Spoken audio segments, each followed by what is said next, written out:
In this video, we will explore the navigation bar, your go-to tool for efficiently editing and managing your documents. The navigation bar contains essential elements, each designed to enhance your workflow. We'll go through them step by step. First, we have the undo and redo buttons. These allow you to easily reverse or repeat your recent actions, saving you time during editing. Next, the image button lets you insert images into your document seamlessly.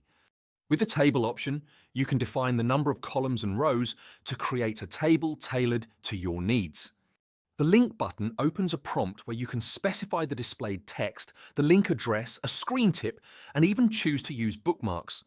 Use the Table of Contents button to insert an organized overview of your document's sections, making navigation easier. The header and footer options allow you to add consistent information such as titles or page numbers at the top and bottom of your document. The Page Setup button helps you adjust margins, orientation, and paper size, while the Page Number tool lets you insert or format page numbers. With the Break button, you can insert section or page breaks to structure your document more effectively. The Find tool helps you locate specific text instantly, and the Comments button allows you to add notes for better collaboration. The Track Changes feature records all edits. The Restrict Editing button provides options to apply protections such as read-only mode or password-based restrictions.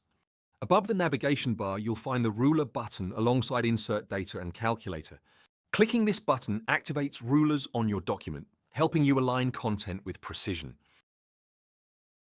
And that's your quick tour of the navigation bar. From editing tools to advanced document management features. Up next, let's dive into inserting an image in your reports seamlessly.